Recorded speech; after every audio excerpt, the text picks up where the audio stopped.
नमस्ते, प्राचीन वेदान्तिक ग्रन्थहरूको यस विश्लेषणात्मक प्रस्तुतिमा स्वागत छ। आज हामी ब्रह्माण्डको विशाल सिमानादेखि लिएर एउटा सानो परमाणुको तहसम्मको अत्यन्तै रोचक यात्रा तय गर्दैछौँ। कुरा के भने समय वा काललाई प्राचीन दर्शनशास्त्र र पुराणहरूले कसरी बुझेका थिए त? यो साँच्चै नै गहिरो विषय छ। यो कुनै भित्तामा झुन्ड्याएको घडीको कुरा मात्रै होइन, यो त सम्पूर्ण अस्तित्वलाई नै डोर्याउने महाशक्तिको कुरा हो। ल अब सिधै विषयवस्तुमै प्रवेश गरौँ। काल मृत्युको पर्यायवाची हो। श्रीमद् भागवतको यो भनाइ सुन्दा अलिकति आङ झिरिङ्ग हुन्छ होइन त? यसले कालको त्यो निरन्तर र कसैले छेक्न नसक्ने स्वभावलाई प्रष्ट पार्छ। सरल भाषामा भन्दा समय बितेसँगै भौतिक जीवनको अन्त्य निश्चित छ।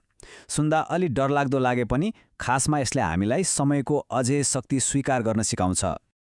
यस प्रस्तुतिमा हामी मुख्य गरी यी चारवटा कुराहरू सरसर्ती हेर्नेछौँ। 1. काल अर्थात् सृष्टिकर्ता र विनाशकर्ता। 2. ग्रन्थहरूमा कालको स्वरूप। 3. कालका गुण र विभाजनहरू। अनि 4. समयको सूक्ष्मतम एकाइ जसलाई क्षण भनिन्छ। खण्ड 1, काल सृष्टिकर्ता र विनाशकर्ता। यहाँनिर सबैभन्दा रोचक कुरा के छ भने नि, हाम्रा प्राचीन ग्रन्थहरूले काललाई सर्वोच्च शक्तिकै रूपमा स्थापित गरेका छन्। ब्रह्माण्डका जतिसुकै शक्तिशाली देवताहरू हुन् वा ठूला ठूला ऋषि र सिद्धहरू नै किन नहुन्, सबै कालकै अधीनमा छन्। अझ अचम्मको कुरा त के भने प्राणीहरूको मन र सोचाइ पनि कालमै आधारित हुन्छ। यसको सिधा अर्थ हो समयको प्रभावबाट भौतिक वा आध्यात्मिक कुनै पनि कुरा अछुतो छैन, सबै कुरा यसैको जालोमा छ। काललाई संसारमा हुने हरेक क्रिया, गति र परिवर्तनको मूल शक्ति मानिएको छ। साक्षात् परमात्मा वा परमेश्वरकै स्वरूप। सोचौँ त, यसैले जगतको सृष्टि गर्छ, यसलाई जोगाएर राख्छ र अन्तत संहार पनि गर्छ। भूत, वर्तमान र भविष्य भनेका त केवल यही अनन्त कालका विभिन्न रूपहरू मात्र हुन्। भन्नुको मतलब सम्पूर्ण अस्तित्वको साँचो नै समयको हातमा छ। खण्ड 2, ग्रन्थहरूमा कालको स्वरूप। अब विभिन्न ग्रन्थले यसलाई कसरी हेरे त? अथर्ववेदमा अत्यन्तै शक्तिशाली र प्रतीकात्मक बिम्बको प्रयोग गरिएको पाइन्छ।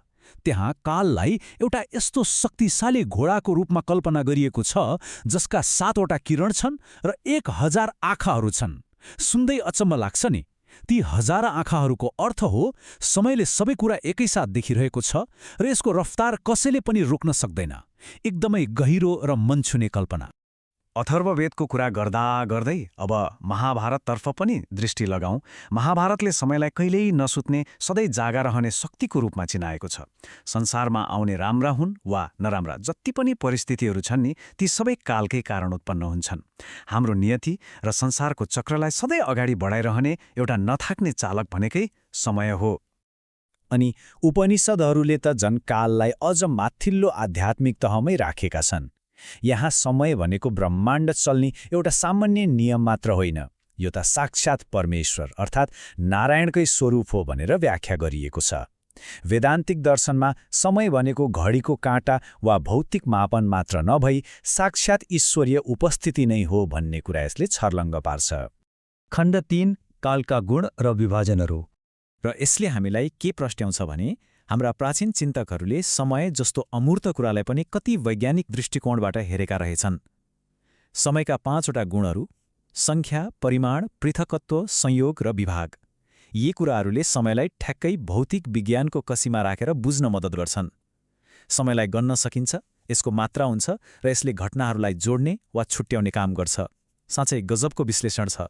निर्णय सिन्धु जस्ता ग्रन्थहरूमा त काललाई झन् कति व्यावहारिक रूपमा विभाजन गरिएको छ। यो विभाजन मुख्यतया सूर्यको गतिसँग जोडिएको छ। सूर्यको गतिलाई नै आधार मानेर समयलाई वर्ष, अयन, ऋतु, मास वा महिना, पक्ष र दिन यसरी 6 खण्डमा बाँडिएको छ। पृथ्वीमा समयको चक्र बुझ्ने यो सायद सबैभन्दा व्यावहारिक र वैज्ञानिक तरिका नै हो। यी दुई फरक दृष्टिकोणलाई एकै ठाउँमा राखेर हेर्दा पूरा चित्र प्रष्ट हुन्छ।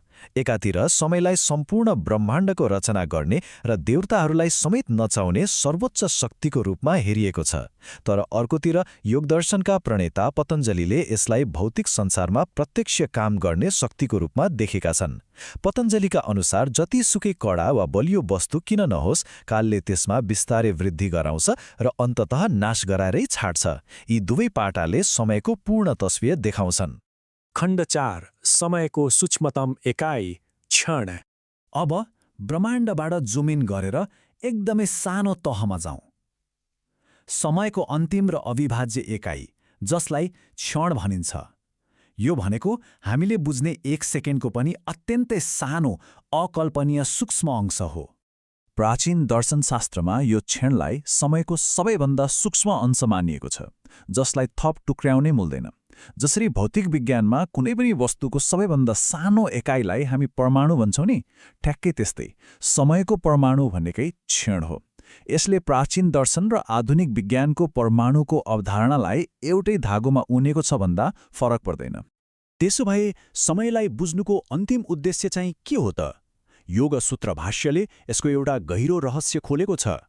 विशाल ब्रह्माण्डलाई हेरेर मात्र होइन, समयको सबैभन्दा सानो एकाइ अर्थात् क्षणमाथि पूरा ध्यान केन्द्रित गर्दा वा संयम गर्दा मानिसले परम विवेक र ज्ञान प्राप्त गर्न सक्छ रे। हरेक पललाई, हरेक क्षणलाई पूर्ण रूपमा बुझ्नु नै आत्मज्ञानको साँचो बाटो हो। यस विश्लेषणात्मक प्रस्तुतिको अन्त्यमा एउटा गहिरो प्रश्न छोड्न मन लाग्यो। समयले संसारको हरेक कुरालाई आफ्नो वशमा राख्छ, यो त हामीले बुझ्यौँ। तर यदि प्राचीन दर्शनले भने जस्तै त्यो समयको सबैभन्दा सानो अंश, एउटा क्षणलाई मात्रै पनि आफ्नो नियन्त्रणमा लिन सकियो भने त्यहाँभित्र कत्रो असीमित शक्ति र ज्ञान लुकेको होला। एकपटक पक्कै सोच्नुहोला।